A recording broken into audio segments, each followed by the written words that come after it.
अगर मेटल्स में रिकवरी अच्छी देखने को मिल रही है, इस रिकवरी की वजह क्या है और आगे कैसे रहेगी चाल बताने के लिए नेहा हमारे साथ तैयार है। नेहा बताइए।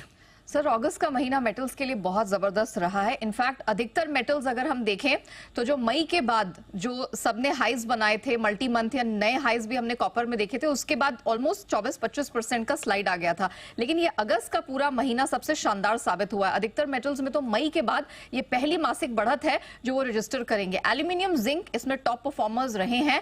9 से 10% तक की मंथली गेन्स अभी यहां पर बनते हुए दिखाई दे रहे हैं। अब मजबूती का कारण क्या? दरअसल डॉलर इंडेक्स ये एक प्राइम फैक्टर रहा है। लगातार दूसरे महीने डॉलर इंडेक्स में नेगेटिव मंथली परफॉर्मेंस देखने को मिल रहा है। इसका पूरा पूरा सपोर्ट मिला है। अमेरिका में ब्याज दरों में गिरावट की जो अब उम्मीद एकदम प्रबल हो गई है, पूरा कॉन्फिडेंस आ गया। अब लग रहा है डिमांड भी अच्छी आएगी। मंदी की जो बीच में खबरें आ रही थी वो भी यहां पर वाइप आउट होती हुई दिखाई दी हैं काफी हद तक।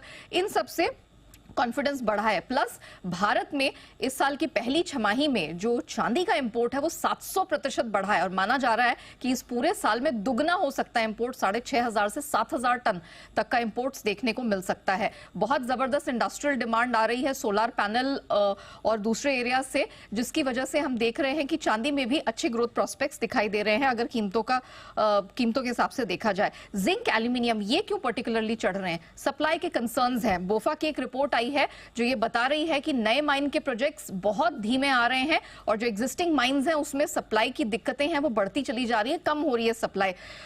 चीन में भी जिंक का उत्पादन घट सकता है क्योंकि कच्चा माल ही नहीं है और जो ट्रीटमेंट और रिफाइनिंग कॉस्ट होता है वो प्रॉफिटेबल बैठ ही नहीं रहा है स्मेल्टर्स के लिए, तो ये भी दिक्कत आती हुई दिख रही है। जापान के खरीदार, क्योंकि एल्यूमिनियम के सबसे बड़े दुनिया के बड़े बायर्स में से जापानीज मार्केट आ जाता है, उन्हें अक्टूबर से दिसंबर की जो कोटेशन दी गई है इस बार वो एल्यूमिनियम में $185 प्रति टन के प्रीमियम पर है और ये पिछले क्वार्टर से 8% ज्यादा है। क्वार्टर दर क्वार्टर प्रीमियम बढ़ता चला जा रहा है। मतलब डिमांड जबरदस्त है, सप्लाई यहां बिल्कुल नहीं है।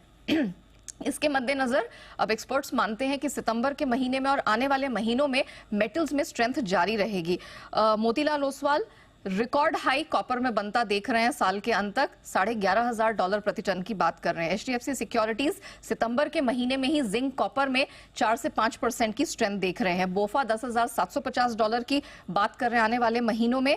ANZ बैंक कॉपर में करंट लेवल से $500 की स्ट्रेंथ देख रहे हैं और एल्यूमिनियम में भी अच्छी स्ट्रेंथ देख रहे हैं। और जहां तक चांदी का सवाल है, कॉमर्स बैंक $30 से $33 चांदी को आने वाले महीनों में जाता हुआ देख रहे हैं। मतलब मेटल्स को लेकर अब यहां से फिर से रुझान थोड़ा मजबूती का बन रहा है।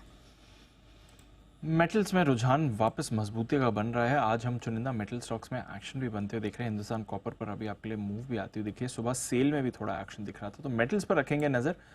ये महीना मेटल ग्लोबली बेस्ड मेटल्स के लिए काफी मजबूत भी रहा है।